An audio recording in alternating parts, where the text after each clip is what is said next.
자, 3장 불멸의 코일. 좀 어려운 내용이었는데 어떻게 잘 따라오셨나요? 돌돌아. 4장 유전자 기기에 대해서 살펴보겠습니다. 세포는 유전자의 화학 공장입니다. 유전자의 수동적 피난처로 생긴 생존 기계는 처음에는 경쟁자들과의 화학전에서 우연히 발생한 분자 충격의 피해로부터 몸을 지키는 벽을 유전자에게 제공하는 데 불과했습니다.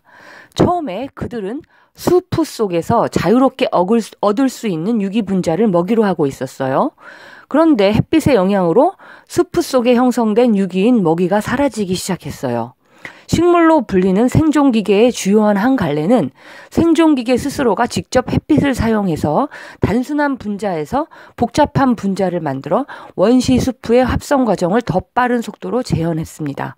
동물이라고 불리는 또 하나의 갈래는 식물을 먹든지 다른 동물을 먹든지 하여 식물의 화학적 노동을 가로채는 방법을 발견했습니다. 우리가 자동차의 성능을 논할 때 양자나 소립자에 관해 말해보았자 아무 소용없듯이 생존기계의 행동을 논할 때 유전자와 관련된 용어를 끼워 넣는 것은 지루하고 불필요할 때가 많습니다. 사실 개체라는 것은 그 전체 유전자를 다음 세대에 더 많이 전하려고 애쓰는 대리자라고 생각하는 것이 많은 경우 편리합니다. 이를 쉽게 표현하면 이타적인 행동과 이기적인 행동은 동물의 어떤 개체가 별개의 개체에 대해 행하는 행동을 말합니다. 자, 유전자는 스스로가 직접 인형을 조작하는 것이 아니라 컴퓨터의 프로그램 작성자처럼 간접적으로 자기의 생존기계의 행동을 제어합니다. 유전자들이 할 수 있는 것은 미리 생존기계의 개체를 만드는 것입니다. 그 후에 생존기계는 완전히 독립하게 되며 유전자는 그 속에서 그저 수동적인 상태가 됩니다. 그럼 유전자들이 왜 그렇게 수동적이 될까요? 왜 고삐를 잡고 일일이 명령을 내리지 않을까요? 그 이유는 바로 시간적 지연 문제 때문입니다. 유전자는 단백질 합성을 제어하는 일을 통해서 작용합니다.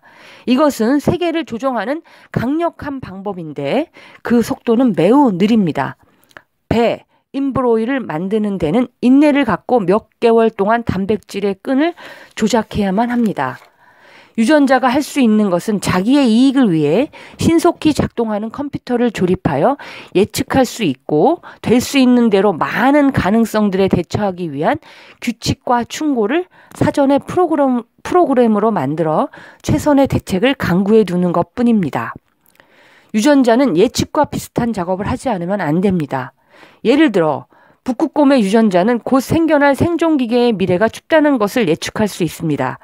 유전자는 그저 묵묵히 두터운 모피를 만듭니다. 이것은 유전자가 과거의 몸속에서 항상 해온 것이고 또 유전자가 아직도 유전자 풀 속에 존재하는 이유이기도 합니다. 또한 유전자는 눈이 올 것을 예측하고 그 예측은 모피를 백색으로 위장합니다. 반면 예측을 잘못한다면 그 유전자는 잘못에 대한 대가를 치르게 될 것입니다. 아기 곰은 죽고 그 속의 유전자도 죽을 것입니다. 복잡한 세계에서 예측하는 일은 불확실한 결과를 동반하는 것입니다. 생존기계가 내리는 결정은 모두 도박입니다. 이때 평균적으로 이로운 결정을 내리도록 뇌에 미리 프로그램을 짜놓는 일이야말로 유전자가 할 일입니다. 유전자는 도박꾼입니다. 미래의 시뮬레이션을 행하는 생존기계는 명백한 시행착오에 근거하지 않고서는 학습을 하지 않는 생존기계보다 한 단계 앞서 있습니다. 시행에는 시간과 에너지가 요구되며 시행착오의 곤란한 점은 생명이 위험할 수도 있다는 것입니다. 하지만 시뮬레이션은 보다 안전하면서 보다 신속합니다. 시뮬레이션 능력의 진화는 주관적 의식의 발생으로 정점에 이릅니다.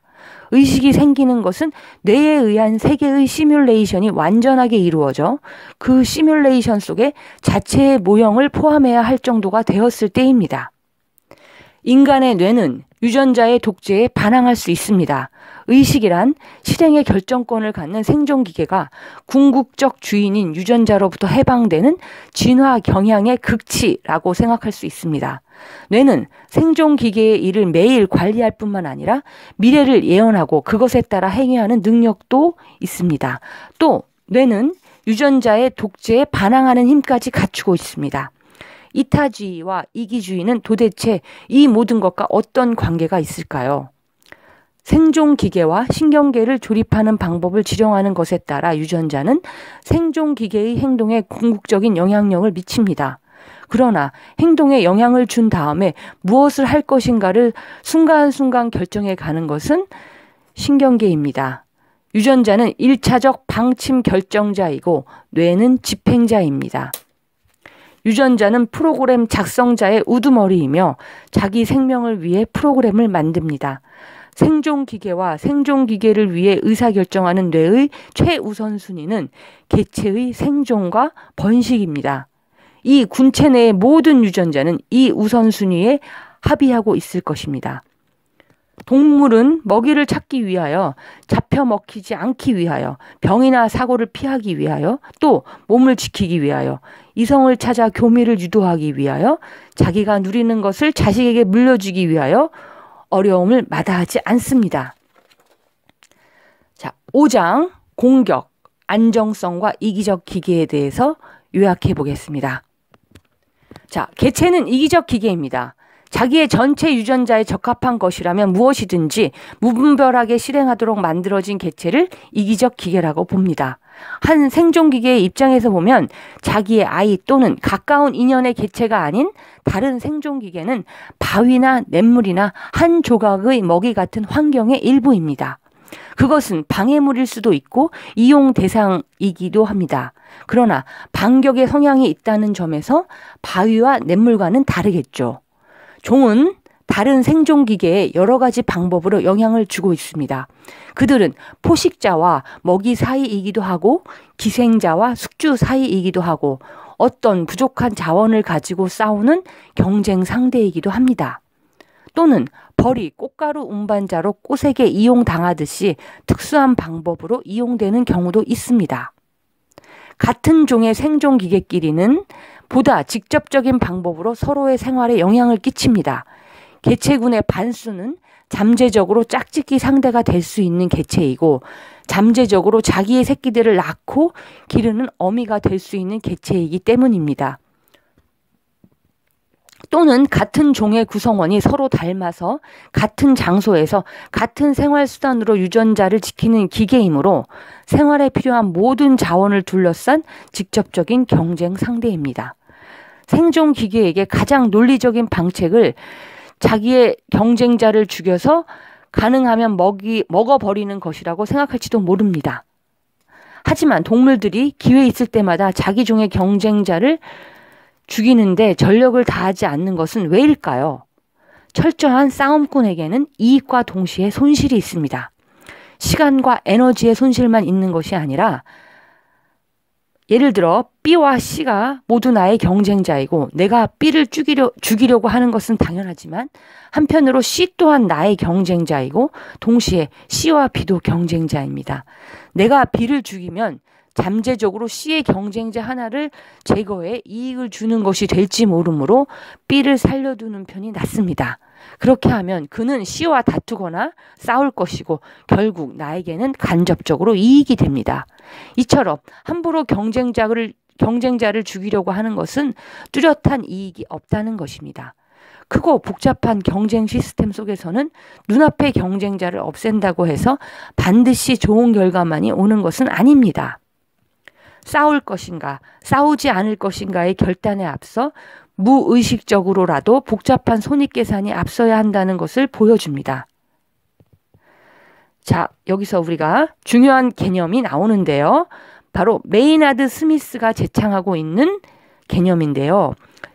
바로 진화적으로 안정된 전략, 영어 약자 ESS, 무엇의 약자냐 하면 Evolutionary Stable Strategy, 진화적으로 안정된 전략이라고 불리는 것인데 전략이라는 것은 미리 만들어진 프로그램의 행동 방침을 이야기합니다.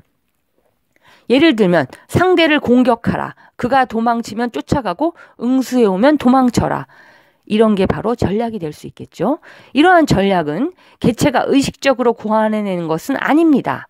동물은 근육을 제어하는 미리 만들어진 프로그램의 컴퓨터를 갖는 생존 기계라고 우리가 여태까지 생각해 온 것을 상기하기 바랍니다. 이 SS는 개체군에 있는 대부분의 구성원이 일단 그 전략을 수용하면 그것을 다른 대체 전략에 의해 능가할 수 없는 전략이라고 정의됩니다. 개체로서 최선의 전략은 개체군의 대부분이 행하고 있는 전략이라는 것입니다. 개체군의 나머지는 각각 자기의 성공을 최대화하려는 개체로 이루어져 있으므로 지속될 수 있는 유일한 전략은 일단 그 전략에 도달하면 그것을 벗어나려는 어떤 개별 전략도 이득을 볼 수 없습니다. 환경에 어떤 큰 변화가 일어나면 짧기는 하나 진화적으로 불안정한 기간이 생기고 개체군 내에도 변동이 생기는 경우가 있습니다. 그러나 일단 ESS에 도달하면 그것은 그대로 남습니다. 즉 자연 선택은 이 전략에서 이탈되는 행위를 벌할 것입니다.